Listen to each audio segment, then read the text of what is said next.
My name is Sissy Jones. I'm with the Bastrop County Sheriff's Office. I'm the Public Information Officer for this event. I'm glad that y'all are here. We're just as concerned as you are.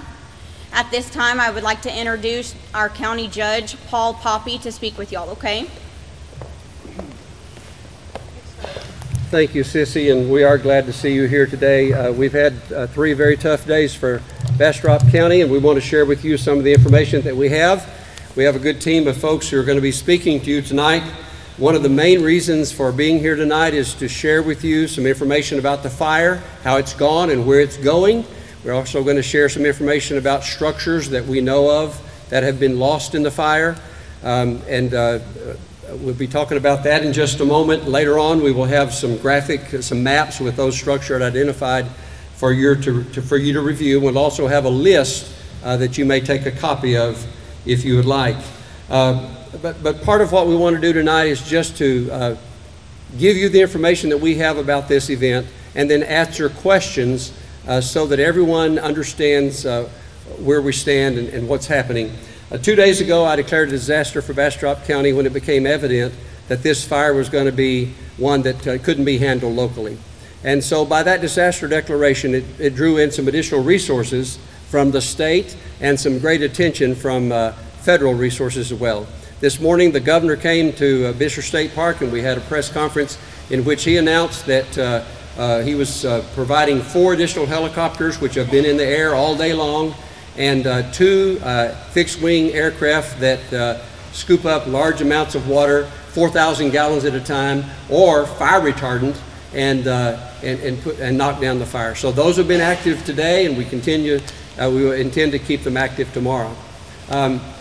One other thing about today is that it's been a good day for firefighting. The wind has been relatively low and the humidity has been relatively high, not like yesterday in which things went to hell in a handbasket pretty quickly. So we're here tonight to give you information and answer your questions, but one of the most important things is for those of you who are concerned about your homes, and all of us are, we want to give you that information. And we've debated about when to make that available, but I think that's what you're here for. So I'm going to ask Commissioner Clara Beckett to come right now and go over the list of structures that we know of that have been destroyed. This list has been double-checked, and the information that she has is for your information. It's not going to be pleasant, so let's be respectful for each other as we find out the inventory of properties that have been lost. Clara? This where you really got to kiss it. Hello, folks. My name's Clara Beckett, and I'm the Precinct 2 Commissioner. And I want to read off these addresses. These are the addresses that have been visibly confirmed by law enforcement or firefighters that a structure has burned. This does not mean it was a home. Most of these are, but some of these could have been, were not confirmed yet. But rather than waiting and more ground truthing and more time going by, we want to announce these addresses as best as we have been able to identify by law enforcement. 155 Rolling Pines, 4 additional structures on Rolling Pines, 455 Gosher Trace, 380B, Old Antioch Road, 493 Cottletown, which appears to be a shed. Structures across from the Heart of the Pines Fire Station, 210 Old Antioch Road, 215 Old Antioch Road, 126 Turkey Trot, 2 outbuildings. 108 Agate, an unknown structure across from 142 Tall Pines. 1430 Park Road 1C, 1492 Park Road 1C, 190 Spring Hollow, 156 Turkey Trot, 614 Cottletown Road, 197 Spring Hollow, 112 Lonesome Dove, 242 Spring Hollow, 352 Old Antioch Road, 172 Broken Tree, 194 Broken Tree. These are all on Long Trail.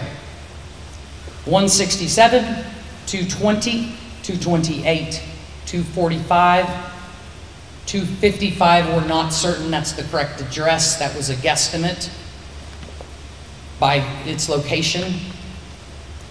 260, 267, 271, 269, 228/224 at the curve in the road on Long Trail. 2 additional structures in the area of 172 Broken Tree.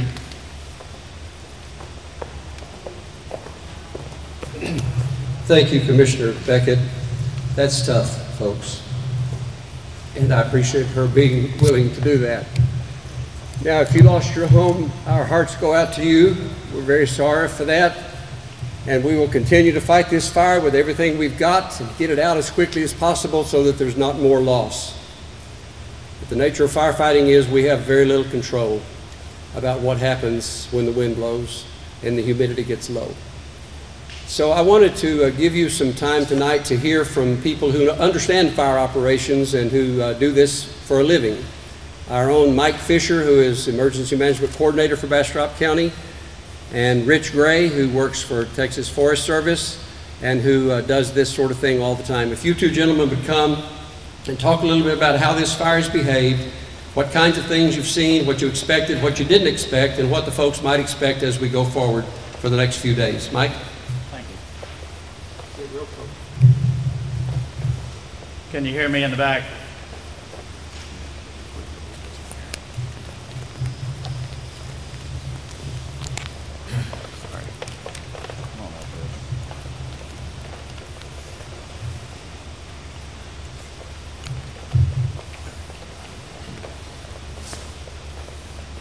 As the judge said, my name's Mike Fisher. I'm the Emergency Management Coordinator for the county. With me is Rich Gray, Texas Forest Service. Rich Gray's in charge of the operations that have been going on out there. My job as Incident Commander, trying to oversee this entire event. We have the privilege of working with some of the best firefighters there are in this nation. We started with firefighters from right here in Smithville, Tuesday. Great folk, did a great job. We've moved up, we've got more. We've got people from Dallas and Houston and others on the way. Skilled people, and doing everything they can. Doing all the things that are traditionally the things we'd do in a wildfire. Some of them have not worked, some of them have. Our weather, as you heard, is a little more forgiving today. And I'm a little more pleased with what we've been able to accomplish today, but I'm not pleased overall. I heard somebody say, well, this fire's not as bad as the 2011 fire. Well, I don't want to hear anybody say that. For me, it's bad, and for you, it's bad, and it's just as bad as any fire you're ever going to be on, or I will ever be on. I want to make that very clear. Am I satisfied with everything we've done? I don't think I ever will be in my career. But I've done everything I can do, and I'm going to keep doing that. I'm going to let Rich talk a little bit about how this fire has behaved, because he's been the guy that was out there. He doesn't know I'm going to tell this story, but he was on a road last night saving some homes, and he got himself trapped in another engine. And while they were trapped, they saved the homes that they were there. Fortunately, because they're skilled, they're trained and well equipped, they were able to escape, but only after they saved somebody's home, one or more, that's in this room tonight. This is the kind of guy that you've got out there running that fire crew. Rich, let's tell them how that fire works. Okay, thank you, Mike. Appreciate y'all attending tonight. Making some really good progress today. As Mike had said, the weather is moderated somewhat. Forecast was for fairly problematic weather for today, and it did not materialize the problem weather. But we addressed the fire with the additional resources that we would need for a weather event that was forecasted for today. So kind of take you from the very beginning of the fire, when it started. The county was very prepared through the emergency management coordinator and also the county fire departments, because we were forecasted for very low RHs and winds that day. So immediately on the ignition of the fire, we mobilized local resources as well as Texas A&M Forest Service. We have a office here in Bastrop County, and we mobilized very quickly with those resources. The fire pushed from the north towards the south. We had that northerly component, burned into the Science Center off of Park Road 1C, and we were successful in saving all the structures in there. Worked through the night. Fire behavior didn't really moderate. Usually you see fire behavior moderating in the evening.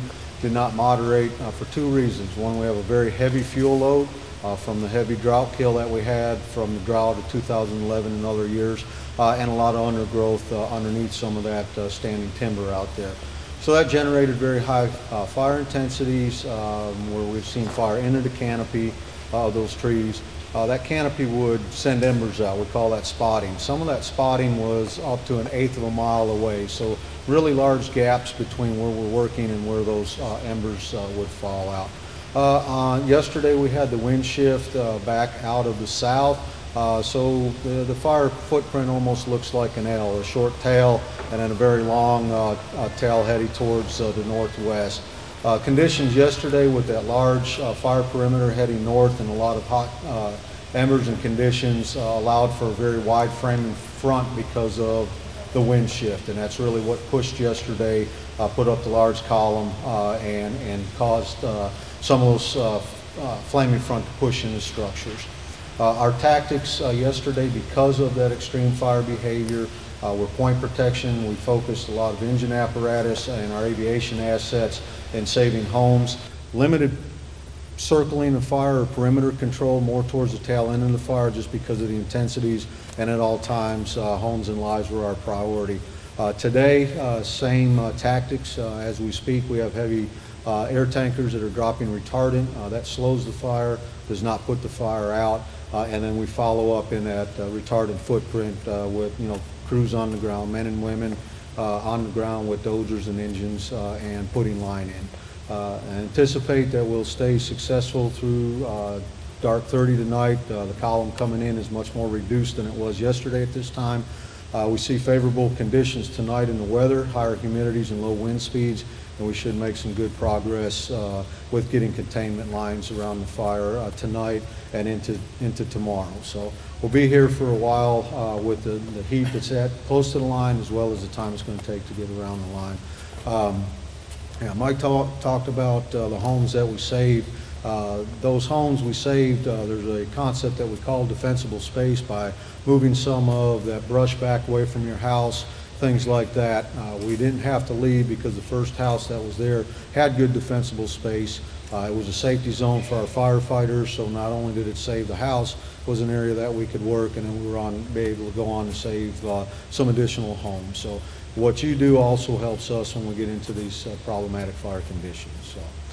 So that's pretty well what we're looking at strategy-wise, and we'll continue to chunk away on those lines and hopefully do not see any more structure loss. That's our goal. So thank you. Let me close this segment up with a couple of other remarks. I'm going to read from my report card. Right now, this is as of noon or a little after noon. 4,383 acres have been burned. I am confident that we're about 25% containment. And that's important to you. I want you to listen very closely. You're going to hear in a little while that some areas have suitably been judged for reentry. And if I didn't think so, we wouldn't have them on the list that you're going to hear. Because I'm not going to get any of you people hurt. I don't want to do that. But I'm confident enough that where we can get people back to their homes safely, and I know you want to do that. I understand that. But I want you to know there is some risk. There's always some risk. You heard this man say this is one of the most non-traditional, I think, fires that we've had. I want you to keep that in mind. I want you to keep those firefighters in mind. They're going to be out there all night. They'll be there all day tomorrow, and they'll be there until it's 100% contained. But I want you to be alert. I want you to watch out for yourselves and your neighbors. I want you to keep a plan in mind. If we have to pull you out of there again, I'll apologize for that later. But keep that in mind. That's a possibility. Okay? Very important that you understand that. If you're concerned, you're afraid, you see something unusual, call 911. Let us know. Find a firefighter. Tell him. But this thing is not over, and we're not going to leave until it is. But we're going to have your help. Rich has mentioned one way, and I've mentioned another. Thank you, Rich and Mike, both very professional at what they do, and we're very blessed to have those resources available to us here in Bastrop County. At this time, I want to call Sheriff Terry Pickering to come, and also Paul Schultz. These two gentlemen have been in charge of security and making sure that the firefighters were protected and that the public was protected as well. And following them, I'll ask Mr. Mark Rose with Bluebonnet Electric Company to come and tell us about utility restorations. Terry? Thank you, Judge. Good evening, folks. Actually, Mike and Rich kind of stole some of my information I was going to share with you, but from a law enforcement perspective, our role is to really provide security. First of all, assist with the evacuations and give those evacuation notices. Assist with security for the firefighters. We want to make sure that they're safe. Once y'all are out of the area, then we want to protect your property as much as we possibly can. So that's where we're at in the process of all this. To date, I think we've evacuated about 400 homes in the area.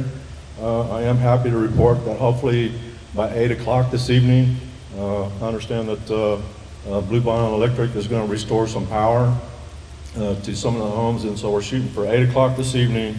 Anyone who lives in the between 125 and 441 Keller Road will be able to return home. And those living in the addresses of 132 to 333 Powell Road will be able to return home. And Bluebonnet has assured us that they will have power restored to those residences. Now, keep in mind, we're not going to pull our roadblocks and just open it up to everyone. So I'm going to ask, we will have officers still manning roadblocks. If you live in those, at any of those locations, please have your driver's license or some proof of residency in order to get through the roadblock. And we will maintain those roadblocks and security through the night to make sure that y'all get home and secure your property and you have an opportunity to protect it and keep things safe. So we'll continue to be out there. We will continue to work with the Forest Service and our utilities, whether it's Bluebonnet Electric or Aqua Water, and as we're able to let people into areas where they feel it's safe, then we're going to do that as promptly as possible. I do want to thank Captain Schultz with the Texas Highway Patrol. He is our disaster district chair for the state, and he's the one who's actually responsible for helping order up state resources and improving those requisitions.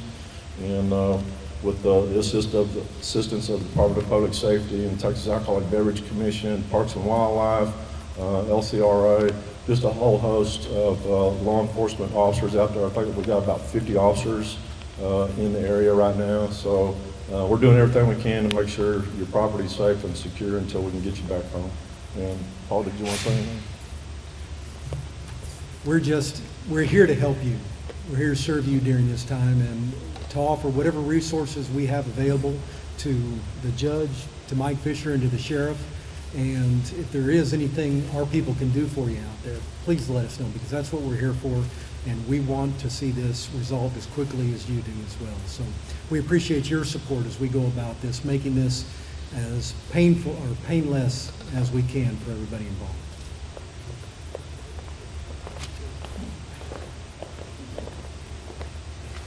I'm Mark Rose, work for Bluebonnet. For most of our crews, this is now the third fire that we've worked in this area.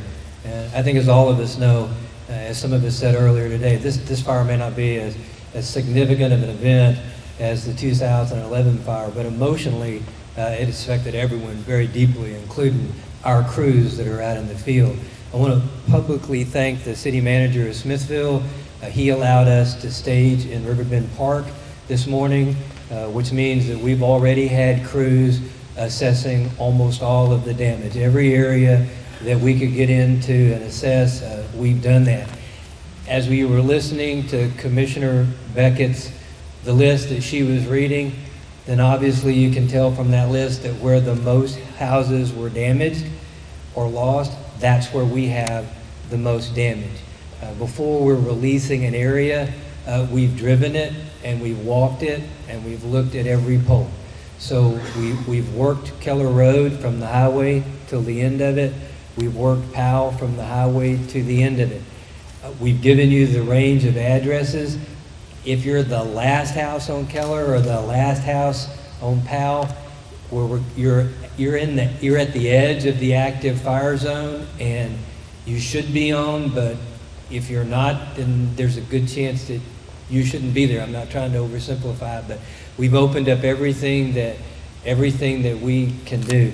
We will have two crews, we'll have crews staged at Keller Road tonight, throughout the night. And if for any reason fire conditions change, then we will de-energize those lines and we won't be able to give anyone any notice. But the only reason we'll be de-energizing the line will be that something has changed in a fire condition.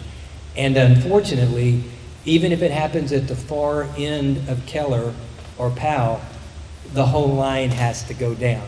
So just as the sheriff said, be vigilant and know that if we are de-energized, that a condition is changed. We have 374 residences that we know that we have disconnected. We've designed 4 zones. The first zone are the ones that we were going to open tonight, and that will be Keller and Powell. Zone 2 is the Felix Drive Majestic Forest area. Zone 3 is Hudson, Long Trail, Agate, Rolling Pines, East Broken Tree, Tall Pines, and Old Antioch. That's the 3rd zone. And then the 4th zone is Lonesome Dove, Abbey, Cottletown Road, and Gosher Trace. That's because Zone 4 is going to be the last to be restored, because Zone 4 is closest to, Zone 4 is in the fire zone right now. So we couldn't restore it if we wanted to. We will post this map to our webpage tonight, and either later on tonight or by first thing in the morning, we will have some estimated times. It's impossible to give a time frame for the rest of the zones right now because we just don't feel quite confident in the reports on the conditions of the fire, because from zones 2, 3, and zones 2, 3, and 4, we're going to have to rebuild some lines. We have some poles on the ground, we have some physical damage, and then lastly and most importantly, it's not the poles and the wires. We literally have to check the entire right-of-way and make sure that we take down any tree that looks like it could fall into the power line. So hopefully, fire cooperating, we can get all of this wrapped up by the first part of next week. That's what we're shooting for. If not sooner, please trust us when we say that our guys are out there working, and as soon as we can get the power restored, we will do that. Thanks. Thank you, Mark. There may be some questions about any of these things, and we'll have time for questions in a few minutes. But before we get there, I just want to say a word about temporary sheltering for those of you who are not able to go home. We're very grateful, as Mark said, to the City of Smithfield for opening up this recreation center and making it available to those who needed it. Mr. Tamble tells me that 158 citizens have registered for shelter here. Many of them were given vouchers to go to motels either here or over in Bastrop. 15 actually slept in cots here last night. I'm thankful for this resource, and we're working on some plans to add some resources like this in other parts of the county, and this is exactly the reason why we need to do that. We also are grateful to have the support of the long-term recovery team. Ms. Sheila Lowe is the new executive director of that organization, and they are at your ready. If your property has been lost, please register with them, because they will be coordinating folks to come in and clean up the fire debris, and also provide some guidance for other services. I'm very thankful to see a fine group of ministers from this community here tonight. Gentlemen and lady, thank you for your support, and prayers are needed, and soft hands and soft hearts are needed for our citizens, particularly those who have lost their homes, and for many others who can't go back, and we don't know when they can go back. Thank you for being here. We also have available the services and counselors of Bluebonnet Trails Mental Health Association, and if you feel like you need some professional counseling in that regard, please let me or someone know, and we'll get those resources available to you. At this time, I think it would be appropriate for us to open it up to the audience for questions, and we will have some questions and answers, and at the end of the time, we're going to, we have a couple of graphics on the wall now. We also have a couple of other graphics that show where the structures are that were announced by Ms. Beckett earlier, where they are located physically on a map, and so we'll get those up on the wall as well, and you can take a look at that. And do we have the list of the properties that were read off? Where is our Sissy? Okay, they'll be up here next to the map. So if you'd like to take a copy of that list, we hope to have one for each of you. If I counted right, there were 34 what we believe to be home structures. That maybe they aren't homes, but they're structures that look like homes or look like where a home should be. 34 of those, and then other countless outbuildings, garages, tool sheds and carports and that sort of thing. 34, that's a lot. That's about 10% of all those meters that Mr. Rose says have been turned off. So it's a big impact on our community, and our hearts are heavy for those of you who have lost your homes. There may be other homes lost. We do not have any control over a fire. And we learned from the 2011 fire that a house might survive the first 2 or 3 nights and be lost on the 3rd night, because we cannot control the wind, and there are uncountable hot spots in the fire footprint, stumps that are still burning down into the ground, trees that are still on fire, power poles that are still on fire.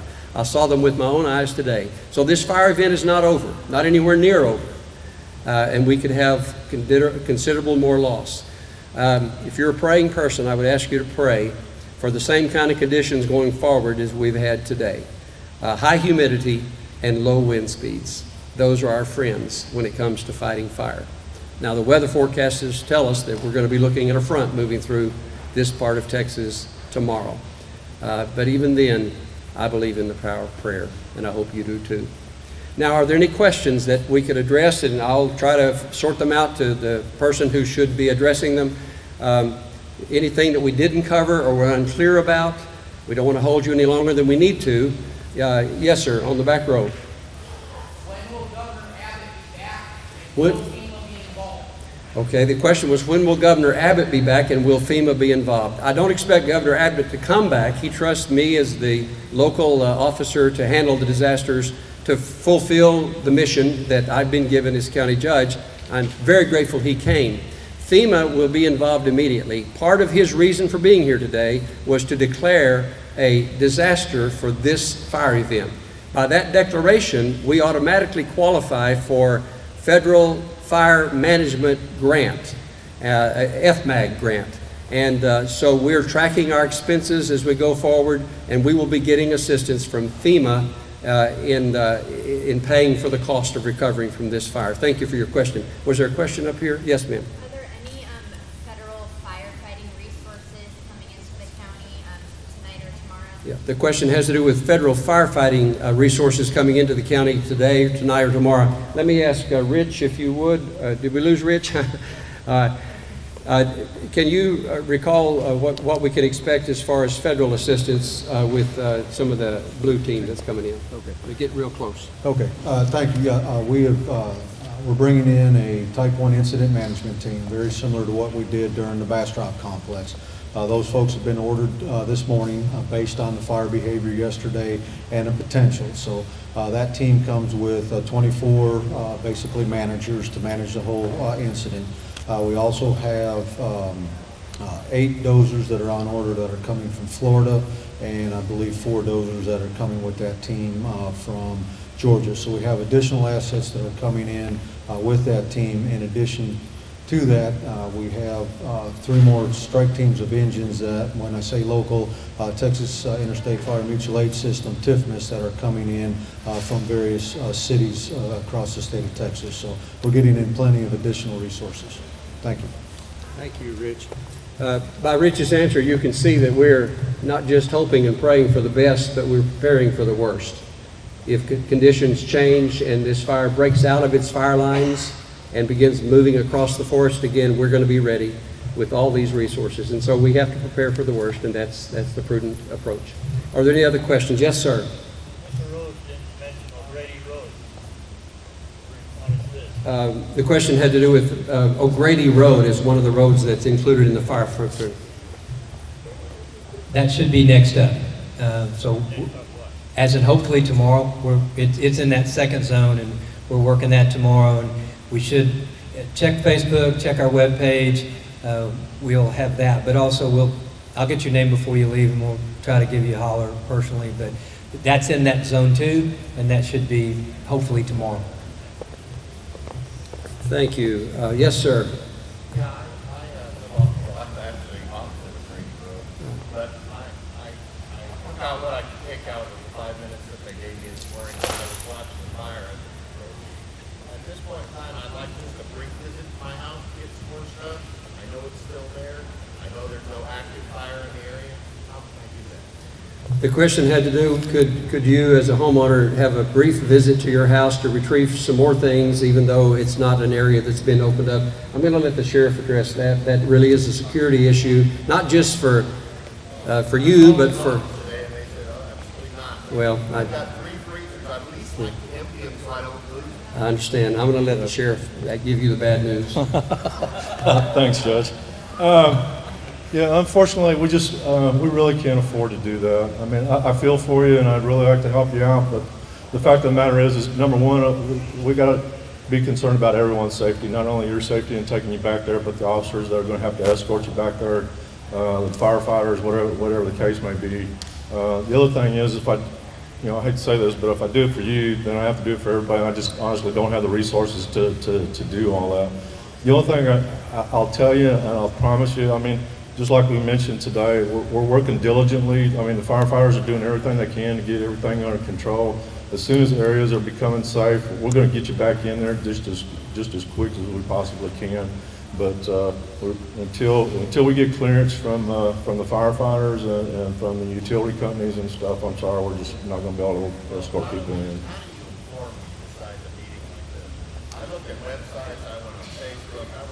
We're constantly, if you'll check, right, if you'll check the sheriff's office Facebook page, the Office of Emergency Management's Facebook page, our Twitter, for either one of those, we're posting information there. We're trying to get the information out to the media as quickly as possible, and honestly, I think our news stations have been doing an excellent job in having a little scrolling information at the bottom of the screen with updated information and stuff. So, I mean, short of that, I mean, that's the purpose of this. I mean, we understand people don't always have, especially when you've been evacuated, you don't have access to internet, and you don't have smartphones and things like that. So that was the whole purpose of this meeting today. It was to invite everyone here to hear from us personally.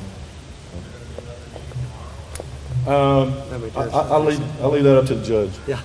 I get to throw him under the bus. Right. Thank you, Sheriff. We will have another public meeting like this when there is meaningful information to share with the public.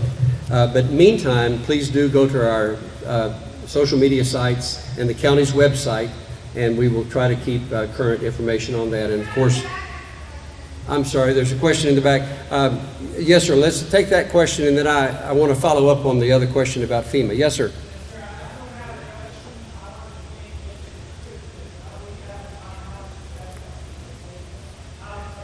Yes. Well, then you'll want to shake his hand personally. He's thanking Rich for being there to save his house. You know, thank you for mentioning that. As I said when the governor was here this morning, that the people standing around behind the microphone and the news media out front, we're not the heroes. The heroes in this event are the men and women who put on that fire garb and go out there on the front line and put their lives at risk to defend your life, your property, and our beautiful Bastrop County. They are the heroes in this event. Let's all keep that in mind as we go forward. And thank God for them. And they deserve every round of applause they can get. Back to the question about FEMA. I may have misunderstood your question. Mr. Fisher has been around the block a time or two, as you might guess. And he thinks that that question might have had something to do with personal assistance, individual assistance. Yes, sir. And so he's going to come and address that. And that was a very good catch, Mike. Come and talk to us about that. You have to really get close here. FEMA has assistance known in two ways: individual assistance and public assistance. We're going to talk about individual assistance. That's when FEMA comes to town, sets up a center in a schoolroom or something somewhere, and people apply, get a FEMA number, and receive some assistance. And it's assistance I want to have for this fire very, very badly. But here's what's got to happen. We've got to meet a threshold. I don't know how many dollar loss we have right now. That's my job to know that. I know the list of structures that Commissioner Beckett just laid out for you. I've got to get an estimate, at least, of the cost of that. And I've got to see and show FEMA that those numbers meet our local threshold. I'm not going to speculate and guess right now that we will or will not. I can assure you that I'm going to count everything out there that's worth $1 to get that on there. But until that threshold is met, FEMA is not allowed by federal law to offer up individual assistance. Again, part of my job as the incident commander of this and your emergency management coordinator is to make that happen. And I can tell you, if it can be made to happen, I'm going to do that. I want to mention one other thing about reentry. And I know that we read some neighborhoods and I see some smiling faces because your address was there. I get that. But I also told you that to do that, I'm taking some risk, and you are too. Those of you and serve with the deed freeze, I get that. I understand that.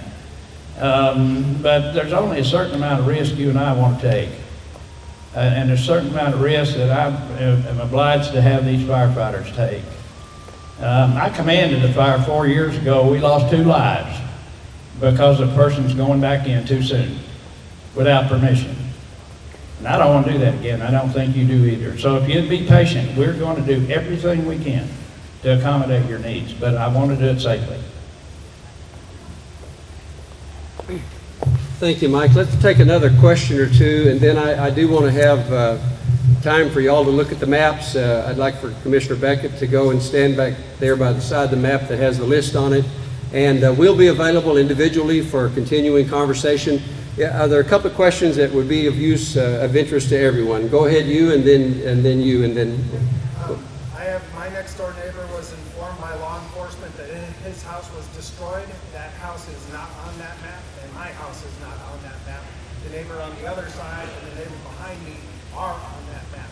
Okay. So is there someone who can confirm for me for sure whether my house is gone? The question has to do with a house that is not on the list, but he was told by a law enforcement officer that his house was gone.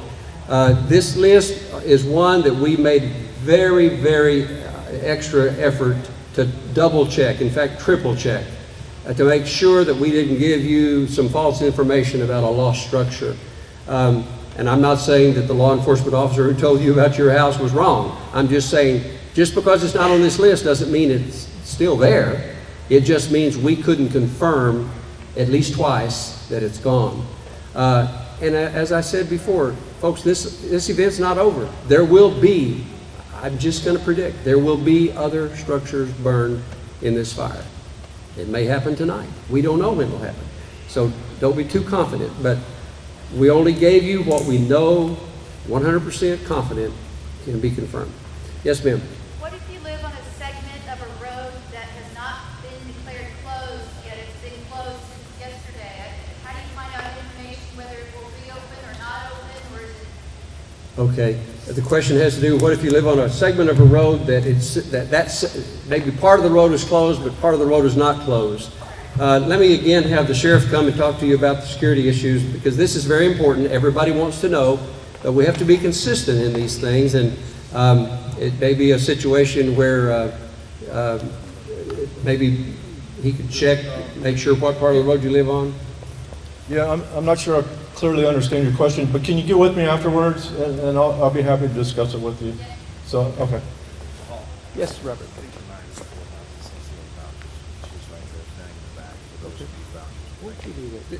You all know Robert Tamel. He's our city manager here. Robert has an announcement about some vouchers. Yes, good evening. For those of you who need vouchers for hotels, Combined Community Action will be in the back, and you can meet with them after the meeting.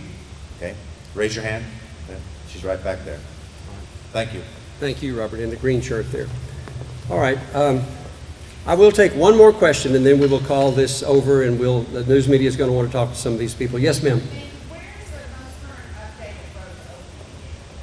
Well, other than what you heard here tonight, that will be posted on the sheriff's social media site. It'll be posted on Office of Emergency Management media social media site, and it will also be posted on the county's website. So you will be able to find that information. Folks, thank you all for being here. Sorry to be the bearer of bad news, but you've been very respectful. All that I expected out of the folks in Smithfield, actually. God bless you, and we'll keep fighting for you, and you keep praying for us. Thank you.